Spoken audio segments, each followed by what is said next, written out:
Yay, we're recording! Hello. Tina Maree today. Yes. Now, Kirsty, I want you to tell the story. Kirsty has this amazing ability to find these amazing people and bring them into my life and the life of smart kids.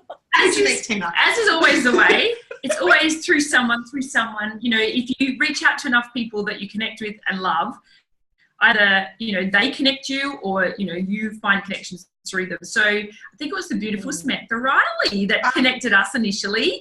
And we've had a couple of fabulous conversations. And I think the big key similarity and springboard was the authenticity. And I know Sam thought that it was something that was going to really resonate for you, the fact that we were so passionate about, you know, the connections and collaborations, but also being the real you in life and business. So yeah, it's been exciting. And of course you're moving to Adelaide, so it's a great connection to have, and I can't wait till you get here. So we can Did I mention that we're actually starting our face-to-face business workshops again? So we can see you face-to-face. I know. So it's going to be great. Okay, so in your own words, Tina, welcome, round of applause. Tell us. Thank you so much for having me. What do you do? Tell everyone. My background is interior design. And in 2010, I was made redundant. Global financial crisis, made redundant with 1 week's pay. A lot of people go through that. You're like, oh my God, what am I going to do? But I really quickly knew that this was the opportunity for me to change my life. In fact, the night that it happened, my girlfriend came over with a bottle of wine to make me feel good. And she's like, oh, I feel so sorry for you, because women are good like that. We look after each other. And I was sitting there and I went, you know what? I'm going to be all right. And I really meant it. And it just came out of my mouth, but I knew it in my soul. But then from there, as I started going to job interviews, I realised that I knew what it is that I wanted, and I had the opportunity to really tailor what I wanted for my career. And so I was still working, you know, in interior design offices, but I was really careful about what I asked for. So I wrote a book during that time. So I asked for time off in the morning, which is my time when I'm most in the flow, to write my book. And then I'd go in the afternoon and do my work. And now I love my interior design work because it's about project managing. It's about people. It's about fulfilling people's needs and wants. And, you know, I love doing that sort of stuff. It's the psychology. But what's actually happened is I've developed, as that's gone, as I said, I've had flexibility with everything that I've done because I've been clear about what I've wanted. But it's meant that I've now been able to coach people, and I run workshops about designing you, which is about getting in touch with your interior design. Yeah. So playing on the whole interior design stuff. But the other thing that's huge for me is I've realised as a designer, and I've been in different design industries for over 30 years, there's processes that we go through. And, you know, whenever I'm designing for anybody, whether it's their house or working with them, it's specific for you. Like what I want is different from what you want.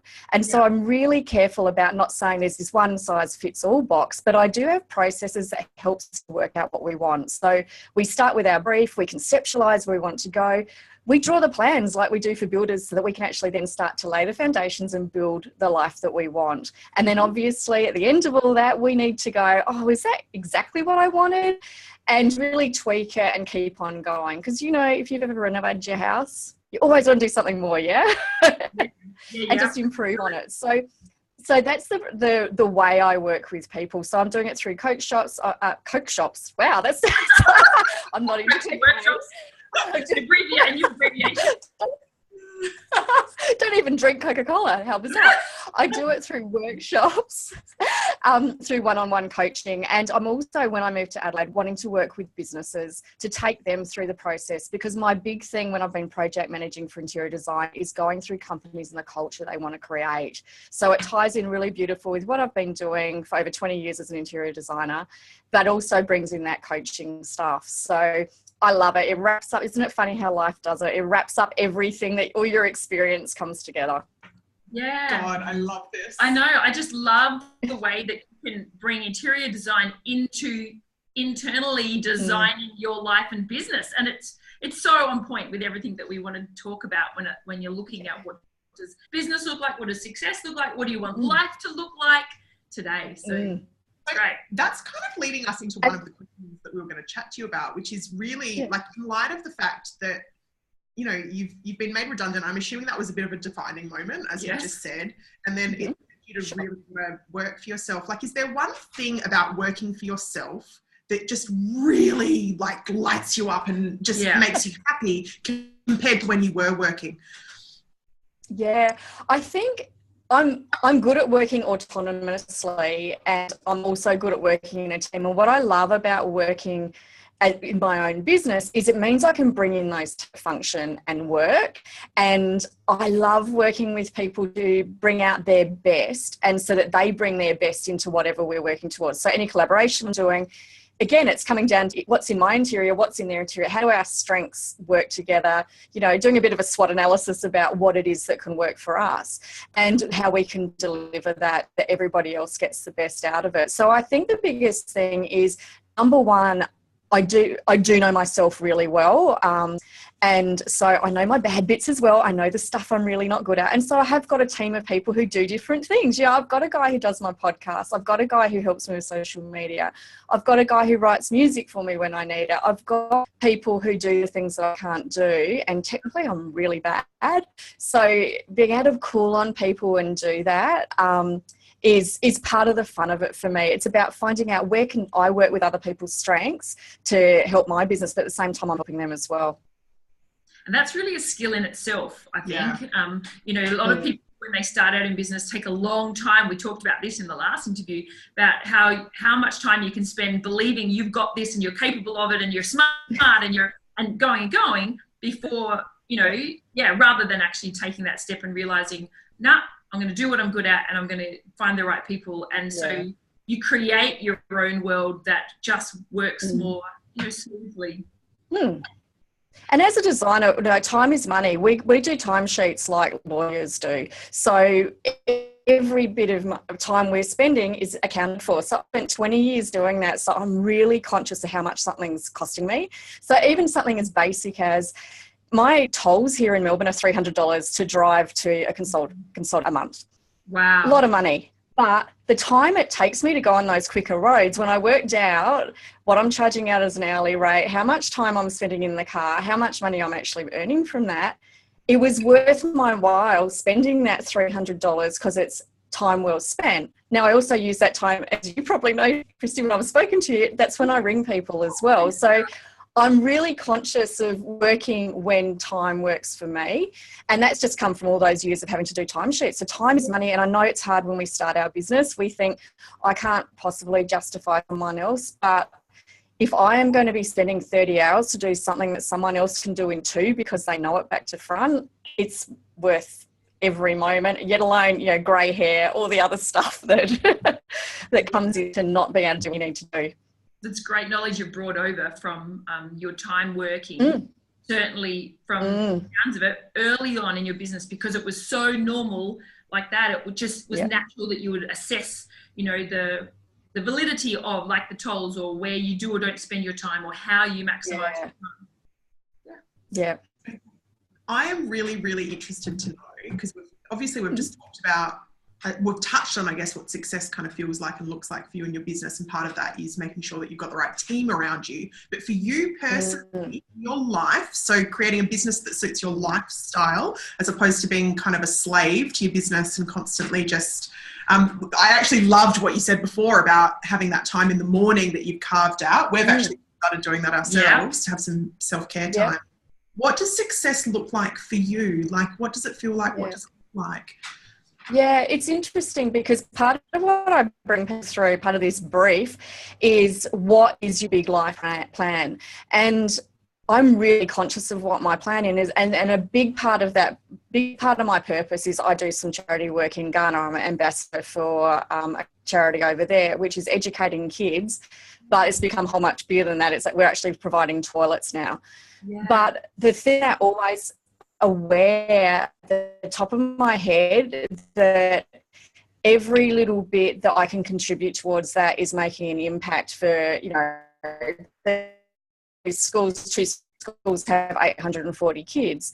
That sort of impact is really keeps going. So I also know that the more to me might be their time or their experience or their money to go towards these charities. So the more I network of people, the more successful I am, the more money I put back into this charity, the more I can actually travel and talk about it more. So everything comes down to what's that bigger purpose. And my big purpose is to be successful in my career, but a big part of that is also the charity. And so the more successful I am, the more benefits from it, which means all these kids do.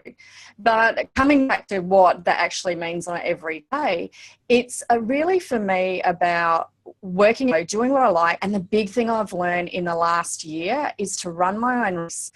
Not trying to do what everybody else is doing. You should be doing Facebook Lives because, you know, I understand all the algorithms, but I am shit at Facebook Lives.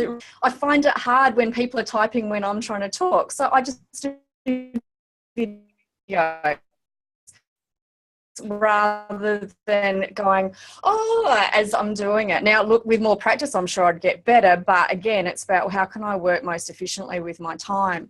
And there's a whole lot of other things that I've always done, either because talking about the authenticity, it doesn't sit well with me. I'm talking about us getting in touch with our interior and be really true to ourselves. So I have to do the same thing. Yes. So if something doesn't sit with me, even though you might get more clients because you bring them in through using fear or whatever motivator it is, that's fine for other people, but it doesn't sit well with me, so I'm not going to do it. No.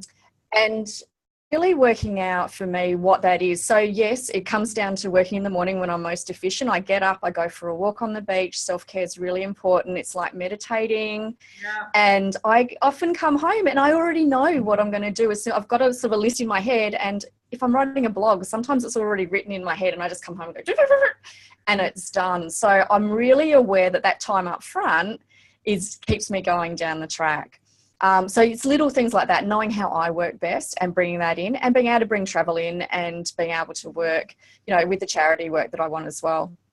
You know, I'm so excited by everything you've just said, because what our idea is with bringing this interview series together for people was to really show the listeners that balance is what you make it, and success is what you make it. So let's not be drawn into what everyone else is telling us that we should be doing, and tap into our own intuition. And we need to spend time with ourselves to actually understand what that is, instead of constantly being told by other people what we should and shouldn't be doing.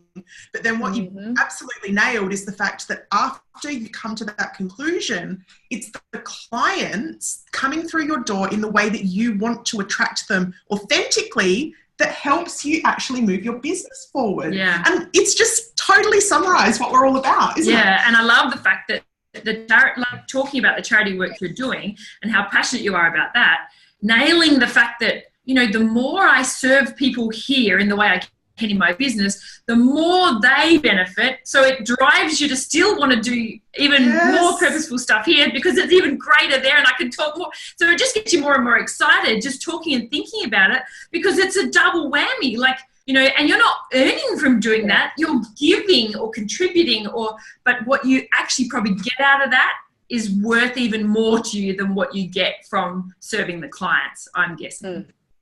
Oh, I love it. Absolutely. I mean, there's difference to it, because when you guys would know, when you see your clients have an aha moment, you're like, yay, they've got it.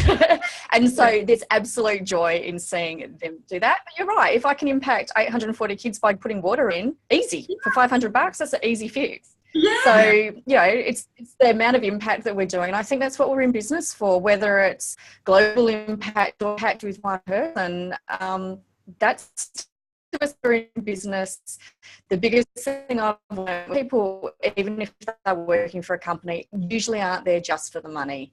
They're really looking for more. They're looking for, how can I contribute? How can I feel connected? How can I actually be doing bigger and better things, or making myself feel great about what I'm doing? So it's not about the money at the same time. And there's nothing wrong with being successful financially. Yes, definitely. Well, we all know that ultimately, you know, once we get through all the things we need to bring up our family and, you know, just to live, to cover all those expenses, once we get to a point where, you know, ultimately the more money you earn, the more you can contribute and help the rest of the world. So obviously, you know, we want to be able to build up earning money because we're able to contribute so much more in so many different areas. So, you know, that's really exciting. I'm interested to know, Tina, obviously you've got a really clear idea about what success looks like for you these days, but early on, was there an inner conflict ever that happened where you kind of felt a struggle or something didn't quite feel right, and you know you really had to learn from that to get to where you are now? Yeah, I when I first started out a couple of years ago, after I'd written my book, I realised a lot of people don't read, and so I'd be able to get the message out more by speaking. And so I worked with an institute for some speaking training, and this is completely my fault. This is really the hugest learning ever for me. We went away from the tangent of what my book was towards some other things, and I went with the process, number one, because as a designer, it's my job to be open to new ideas and to not to judge it, to go with the flow. And I was trusting their expertise. And I did go a long way, over a year, developing some other speeches. In hindsight, I should have stuck to my guns and really developed what it is that I originally went to them to speak about. And that's what I've come back to doing just naturally anyway. I still learn a lot from the process because I understand the speaking process. I'm not saying the time was wasted, but I would have had, 1.5 or 2 more years of really honing my message if I'd stuck to that then. So I suppose part of it comes back to, that thing about running your own race. But the other thing is about being really clear about what it is you want. And as I said, I gave into their expertise, and it's completely my fault. I take that forward completely.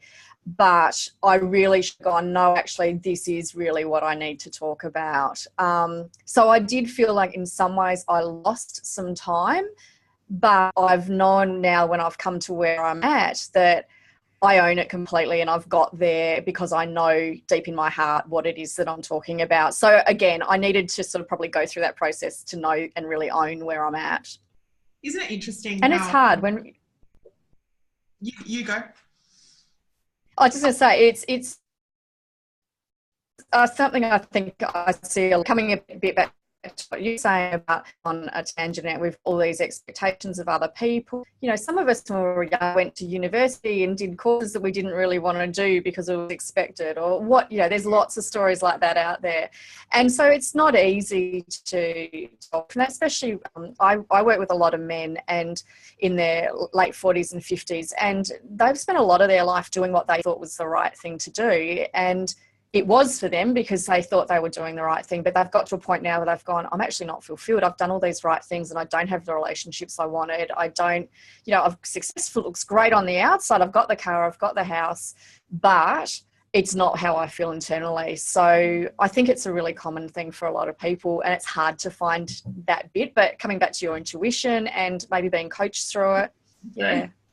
Yeah, I think it's definitely a great learning of trusting your intuition. Yeah. But on top of that, I think that in business, sometimes we just have to not trust it sometimes, or fail at doing something that we thought was the right thing and find that it wasn't, because we actually only get to, like you're saying, where you are now and know it so much more passionately and so much more fully because of what you've gone through. It's like you can't become a carpenter by going to school for a week and then come out and be a carpenter. You have to hit the nail, hit the hammer on your thumb a number of times, like you have to do the apprenticeship. And business is exactly the same. Yeah. You have to do the apprenticeship of the right things and the wrong things, and the learnings are just as powerful as the success. That's what I was going to say before, as well, that you've really got to get to feeling almost uncomfortable. It was probably a blessing for you to feel that uncomfortable and go, listen, this is not what I want to be talking about at all. Yeah. And it really helps you contrast, doesn't it? Yeah. And teach yourself what you actually are here for and what lights you up, as opposed to what other people want from you who aren't your avatar. Yeah. And we actually have a lot of time in our life to make some of those mistakes. It's, like even the degree that I did at university, if I had my time again, I would probably do a different degree, but it doesn't make it negative for my life, the fact that that's what I did. There's still a lot that I got out of that. It still showed that I was capable of doing that, And you know that you don't want to work in a lab now. Yeah, that's right. I know. In my white coat doing lab experimenting and whatever. I did that for a number of years and got pretty dull and boring. And Okay, Tina. Oh my God, I love talking to you. Tell me, tell us, tell everyone. was there a defining moment for you? So now, obviously, we've talked about the fact that you were made redundant, and I'm assuming that was a massively defining moment. But have there been others along the way that have kind of made you go, ding, okay, trajectory that's for the positive? Like, what else has happened? I think one which actually happened long before, it comes back to, it's really funny how your life brings you, and you look back, now I'm about to turn 50 years old, and I'm looking back and I'm going, wow, all of these things have just come to, oh, I'm getting shivers as I'm saying it. All of these things have just come together. All these things have come together to make me the person I am, which is why I can talk and understand the things that I have. And so one of them, which was really big for me, happened when I was 25. I was working in a major department store as a buyer, and we were working ridiculous hours, and I was so tired. And my really close friend Cheryl was in her 30s, and she had a cancer that eventually did take her life. But this particular day, I just didn't even look when I was on the road, and I almost got by a car. And thankfully I didn't. But it hit me so, because I was visiting Cheryl at that time in hospital too. I'm like, what am I doing? I'm like 25 years old. I'm so tired. I can't even cross the road safely. I'm not having, I'm going home collapsing. I'm not having a great relationship with my partner at the time. I'm not seeing my friends. And my girlfriend's in her 30s, and she's not going to be here. So that for me was a really defining moment. And it really, from then, I was really careful about getting that balance in my life. And as you said, balance is different from all of us. But I've always been really conscious of that, what job I've had since. So that was huge. What else?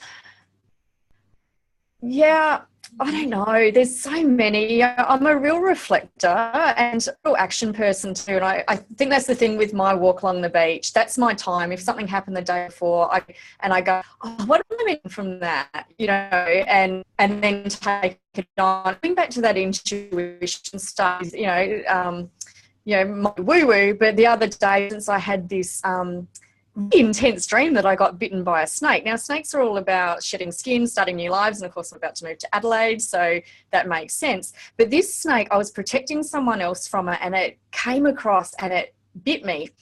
But I knew I was going to be all right, that the venom wasn't going to hurt me. And so I was away with my friends on the weekend. I'm like, what do you think this means? And so we came down to something where there is some stuff that happened to me. There is some venom that's there, which I'm not quite able to get rid of, but I'm aware of it. But I also know I'm going to be okay. And it's part of the process. Coming back to some of the things you're talking about, you can't always solve everything right now. Sometimes you just got to sit with things, work through them, and just see where they develop. So yeah, I'm a reflector, but as I said, I take action. Yeah. Yes. That's awesome. Yeah. Yeah, it's amazing. I think to take the time to have the reflecting and learn the lessons, or it's like if something triggers you about someone or something you read, or the way somebody else is reacting to something, it's really good to, why do I feel uncomfortable about that? Or why, yes. Because you can often really heal yourself on it just through recognizing it and acknowledging it and going, no, that's not okay. Like that's totally fine for them to say that or think that or do that or whatever. So I think it's powerful.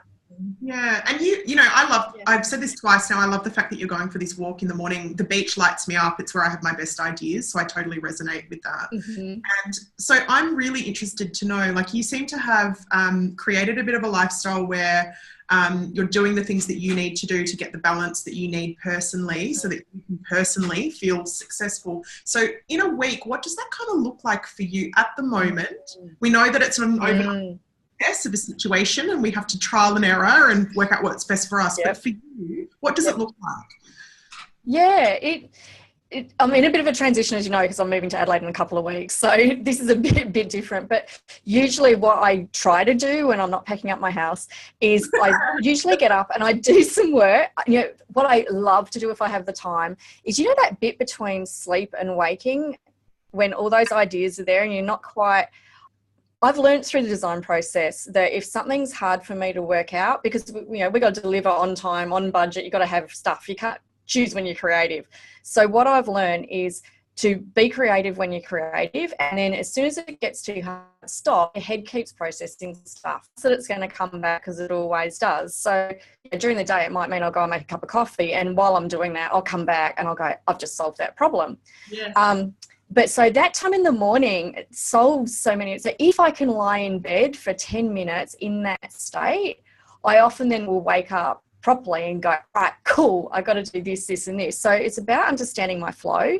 Yeah. Usually then I'll get up and do those things and knock them over while I'm in the way. And then when I get to that lull again, that's when I go for my walk along the beach. And so that reinvigorates me. It means I've done all the stuff that needed to be done. I go for a walk. Now I only allow myself 40 minutes for that, because I could be walking for hours if I really wanted to, but that's enough time for me to really sort out my head and work out what I'm doing next. And as I said, sometimes I have blogs just come into my head while I'm writing. I get home and write them straight away. So really working in the flow like that. So I try never to do appointments in the morning. I try not to make my phone calls in the morning. When I'm working with people overseas, I obviously have to, but that's my time when I really work the best. So I'm really conscious of that.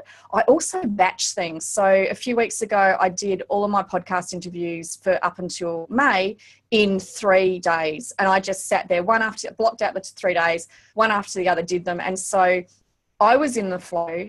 It meant everything I recorded was the same. It was so much easier. And again, coming down to that time management, I worked out if I did 10 interviews up and at the beginning and end, maybe half an hour or an hour each. So if I did them all together, that's probably saving me 6 hours worth of time. Yes. Yeah. So working in the morning is good for me. Batching stuff's awesome. Outsourcing the stuff I'm really bad at.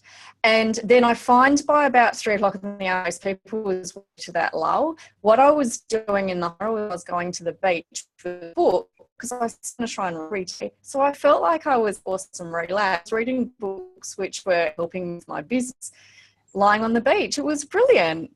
And so I've really got really clear about working in my flow. And then obviously, I keep up chat with my friends, but there's also business stuff in amongst that. Yeah. Yeah, that's great. It's so good. And I think, pointing out, like you said, that in your flow, what works well for you, for those of us with kids, we maybe need to do our morning a little bit differently. And that's why we start, then we have a bit of time after we get rid of the kids to be able to have a little bit of time. Lovingly participate in school drop-off. Yeah, mine's still hugging on, crying as I try and leave the room. So got to juggle that. But it is great to be able to then leave and go, right, now I've got a few things for home that I kind of need to do, so I'll get those sorts of things done, and then I can leave and do Smart Chicks work and know I've got those things done already. And so I think working out what the flow is that works for you in whatever your situation is crucial. Yeah, we know, right? We don't want to work on the weekend, and we don't want to work at night time. It's just it's not our preference. And self-care is really important. Having come from a year, the last 6 years, me personally, of having the kids at home, really it's only in the last week and a half that I've gotten to the point where I feel like I've read a book every single morning for the last week. Yeah, lovely. Yeah. And that's kind of the equivalent of my beach time, I guess, because we don't live near the beach. We don't live close enough to just go for a walk if we wanted to. I used to do that when I lived in Sydney. Bloody loved it. I digress. And one last thing I will touch on, I think that having the boundaries or, some things set in place to be able to work to your schedule, the best part about that is that many more things can fit in with that than what you would realise if you set it up. And it doesn't mean that you don't still have flexibility, where if you need to change it slightly here and there. But I know even last year, when you're talking about batching these podcast interviews, last year when we did the series, we did 29 interviews, and we put together the times that we could both kind of be together and put it into a Calendly link and what have you. And almost all of them could pick a time within the time that we allocated. And we expected that there was a couple we had to change, but that was a real big learning for us, that if we work out the times that work for us and we just put them out there and let people know, so many people, because then you put it on them to go, oh, well, how can I adjust my schedule? And for the odd occasion where it has to actually, look, I actually can't fit into that. We can adjust the schedules, but be bold enough to kind of set something in place, because you'll be surprised how much more time and freedom it'll give you by doing that. Tina. Yeah, absolutely. Before we head off, I'm interested to know, and I know that everyone else will be interested to know as well, what really is the legacy that you are looking to create with your business? Because you help a lot of people, and it comes from a lot of different skills from your lifetime in the industry, and you know, it's like a melting pot of awesomeness. So when you're thinking about, you know, when one day when you're not here anymore, what do you want people to think about when they remember you? The biggest thing for me is having that clarity about what it is that you want. So knowing who you are so well from the inside out, that every time something comes up, you can use that as a barometer and go, yep, I'm going to make that decision, yes, because it ticks my boxes, or that doesn't fit. If it doesn't fit, get rid of it. Don't even think about it. We've got so much happening these days, and most people have so much monkey chatter, and you actually don't have to. If you can take the time to know yourself and what's important for you, it really does give you a clear focus. It does give you that flexibility. You can move with it, but it's about knowing that bigger picture. So people really getting to know themselves. And I feel like my biggest job is giving people permission to do what it is that they want to do. And so I would love that people knew what they wanted to do, and they would, you know, obviously looking after themselves, but being kind to other people would also do the same for themselves. Yeah.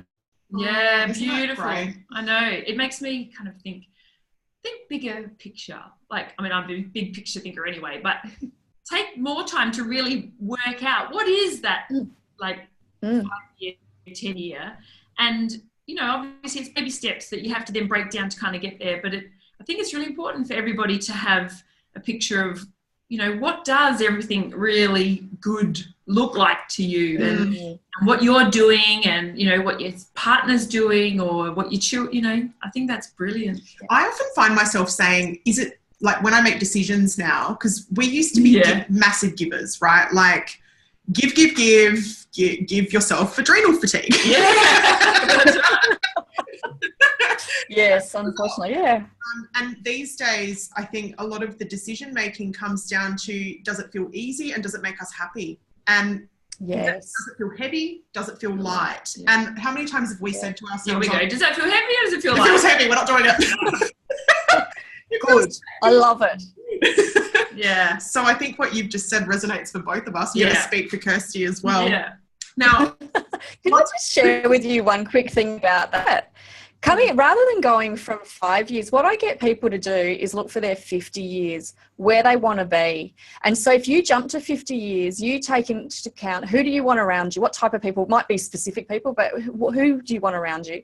What does success look like for you? Where do you want to be? And the reason I do that, because coming back to you, if you've got kids and they're in primary school right now, if we do a 5-year plan, it's still going to be revolving around our kids. So it's not really getting in touch with our real interior and what we want for ourselves. Yeah. So if we do the 50 years and go, and when I do it with most people, it only comes down to a few things, because we're getting rid of all the fluff. We stop getting annoyed that our husband hasn't put the garbage out or whatever, like those little things that are around us we don't get caught up in anymore. And so it takes us to this other level, and then we reverse engineer it back. So what does that mean in 40 years, 20 years, 10, 5, coming right down to what do you need to do now? And so it just clears out all of that, because your kids are important and they will be important for 50 years. But when you're making decisions right now, you need to look at what school they are at, their friends, etc., etc. But it's still a picture in. I can feel a Smart Chicks workshop coming on. We'll be in touch. I love it. Happy to. Okay, so for those of you who want to catch up with Tina after you've watched this interview, Tina, what is the best way for you to for people to opt in and start following you and get some gold? Yeah, absolutely. So my website's tinamaree.com, and if you pop in there, I send out a weekly email to people. Now, I don't spam people. I'm hoping that they're feeling like they're getting value out of what's in there. And so that's really easy. At the top of my website, there's a spot to pop in there. And for people who do that, I'll send through to them pretty soon, which is about how they can get some tips to design their life. Yeah. Oh, that's brilliant. So you'll be able to email out. We'll give you the information so that you can also email out to everybody that's opted in, so that they'll be able to find you really easily and start to get some of that goodness and really start to think about designing their life. Because I'll guarantee you a lot of the people that are listening to this have never thought 50 years ahead. Yeah, I've never done that. No, I just think that's gold. Do you know, when you said that, it's true. All of the kind of stuff that you get, like, I find at the moment a lot of people that I know are going through the whole, you know, what do we do next? And do we get an investment property, or do we get our house, or what school, or we can learn? It's all this like melting pot of like decision making, and it all kind of feels a little bit tricky sometimes.